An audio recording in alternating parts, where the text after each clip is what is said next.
diggy boom diggy bam.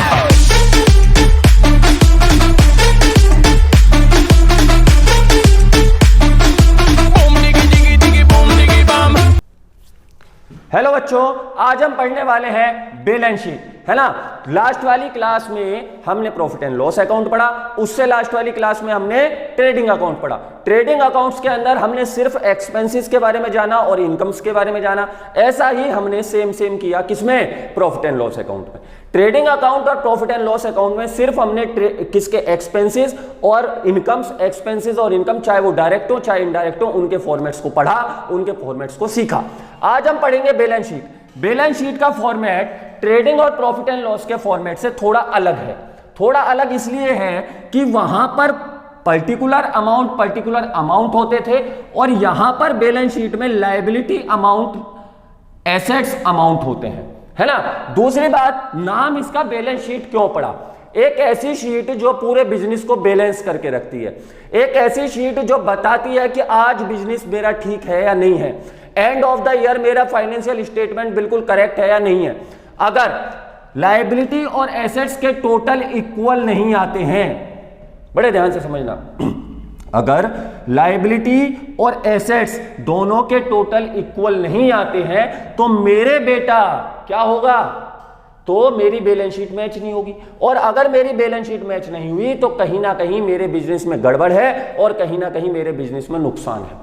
तो बड़े ध्यान से देखेंगे एसेट्स क्या होती हैं। एसेट्स का मतलब है ऐसी चीज जिसका उपयोग मैं फ्यूचर में करूंगा। एक ऐसी वस्तु, एक ऐसी एसेट्स, एक ऐसी संपत्ति जिसका उपयोग, जिसका फायदा मैं कब लूंगा, बेनिफिट कब लूंगा, फ्यूचर में लूंगा।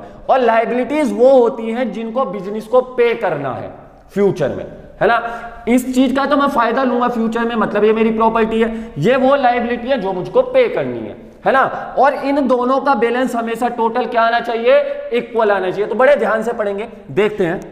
मेरे बेटा आपको याद हो तो हमने एक प्रॉफिट एंड लॉस नाम की चीज पढ़ी थी, लास्ट वाली क्लास में पढ़ा था प्रॉफिट एंड लॉस। और जब मैंने प्रॉफिट एंड लॉस नाम की एक चीज पढ़ी थी तो उसके अंदर दो बैलेंस निकल कर आ रहे थे, या तो यहां पर आ रहा था नेट लॉस या यहां पर निकल कर आ रहा था नेट प्रॉफिट। कुछ याद हो तो आपको, है ना, बिल्कुल सही बात है। चलो, नेट प्रॉफिट, नेट लॉस, ये दोनों बैलेंस ही ऐसे बैलेंस हैं जो बैलेंस शीट के अंदर जाते हैं।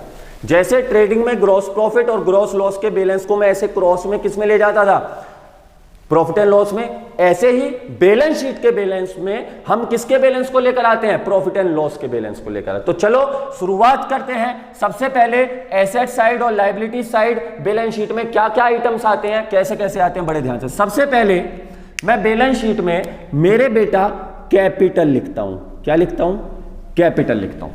बैलेंस शीट में मेरे बेटा मैं सबसे पहले क्या लिखता हूं, कैपिटल लिखता हूं। क्यों लिखता हूं, क्योंकि बिजनेस के ऊपर सबसे बड़ा जो लायबिलिटी है वो कैपिटल है। बिजनेस का अपना पैसा तो है नहीं, वो पैसा किसने इन्वेस्ट किया है, कैपिटल, प्रोपराइटर ने इन्वेस्ट किया है, प्रमोटर ने इन्वेस्ट किया है, जो शेयर होल्डर हैं उन्होंने इन्वेस्ट किया है। तो उनके पैसे को बेटा मैं अपनी सबसे बड़ी क्या मानता हूं, लायबिलिटी मानता हूं। और लायबिलिटी के बैलेंस को मैं एकदम बाहर लेकर नहीं जाता, ठीक है। मैं सिर्फ कैपिटल के बैलेंस को लेकर जाता हूं। और कैपिटल के बैलेंस के बाद मैं क्या करता हूं, कैपिटल के बैलेंस के बाद अगर कोई नेट प्रॉफिट हुआ, अब ये नेट प्रॉफिट कहां से आया, मेरा कहां से आया ये net profit, profit and loss account से। अगर नेट प्रॉफिट हुआ तो उसको मैं क्या कर देता हूं, प्लस कर देता हूं। और अगर कोई नेट लॉस होता है तो उस नेट लॉस को मैं क्या कर देता हूं, माइनस कर देता हूं।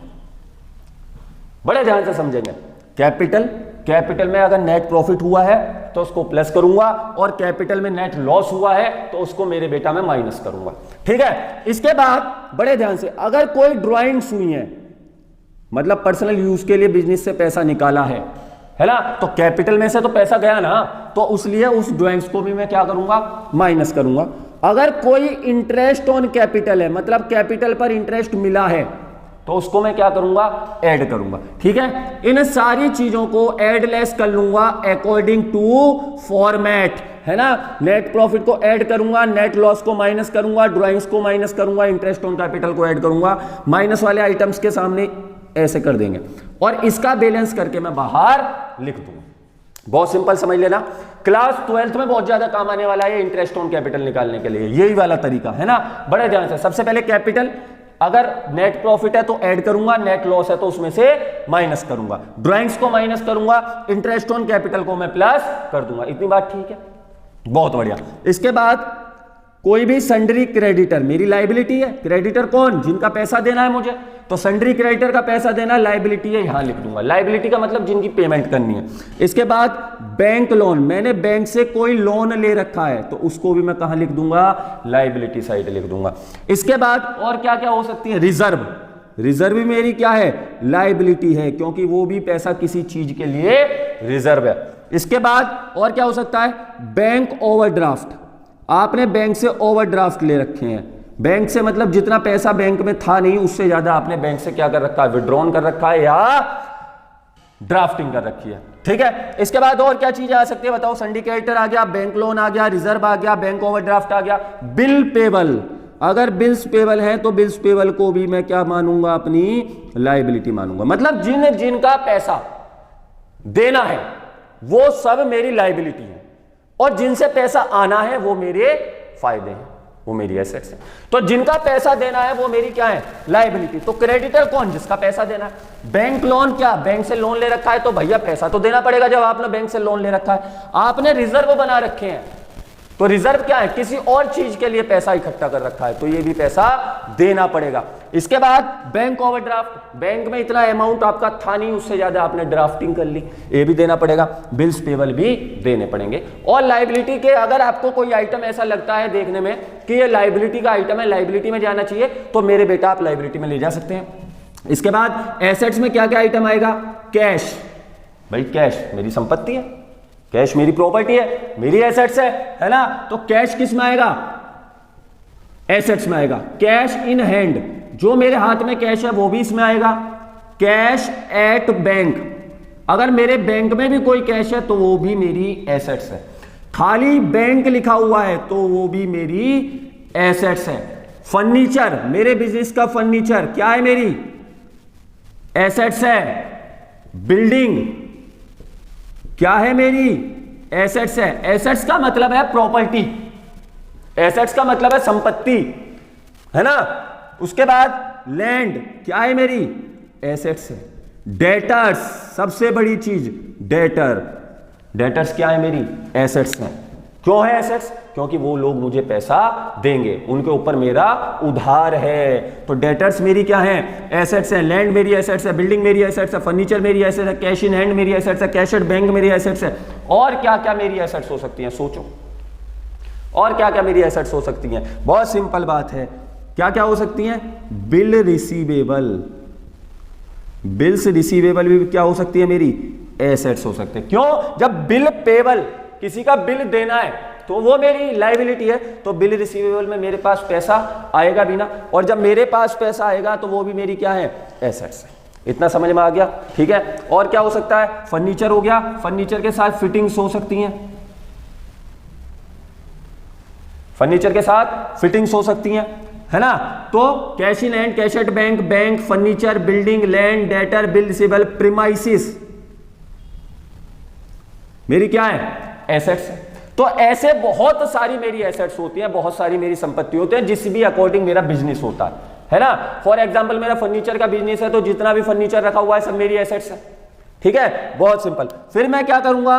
दोनों साइड का मेरे बेटा टोटल करूंगा। दोनों साइड का क्या करूंगा मेरे बच्चा? टोटल करूंगा। दोनों साइड का क्या करूंगा? टोटल।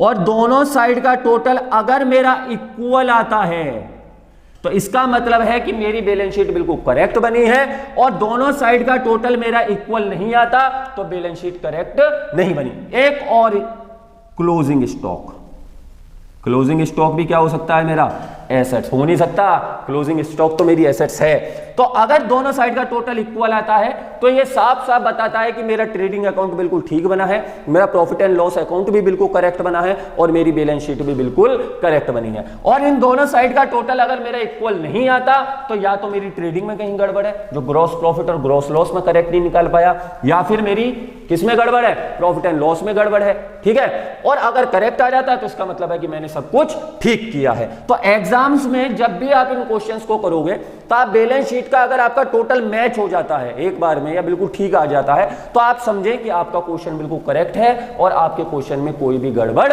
नहीं है। ठीक है, तो इधर आती हैं सारी लायबिलिटीज, इधर आती हैं सारी एसेट्स। सारी एसेट्स का नाम मैंने लिख दिया है, और भी बहुत सारी एसेट्स होती हैं और लायबिलिटीज और भी बहुत सारी होती हैं। ठीक है, तो मेरे बेटा आप सभी बच्चों को मन लगाकर पढ़ाई करनी है। एक बात हमेशा ध्यान रखना, अकाउंट्स मतलब विनीत सर। आपको कभी भी अकाउंट्स में कोई भी प्रॉब्लम आती है, आप मेरे नंबर पर, नीचे डिस्क्रिप्शन में नंबर है, ईमेल आईडी है और सब कुछ है, ट्विटर है, तो आप यहां पर कॉल करके, मैसेज करके या मुझे किसी भी तरीके से कांटेक्ट करके मुझसे कोई भी प्रॉब्लम पूछ सकते हैं, किसी भी टॉपिक की, किसी भी कॉन्सेप्ट की, चाहे वो 12th की हो चाहे वो 11th की हो। Okay, thank you.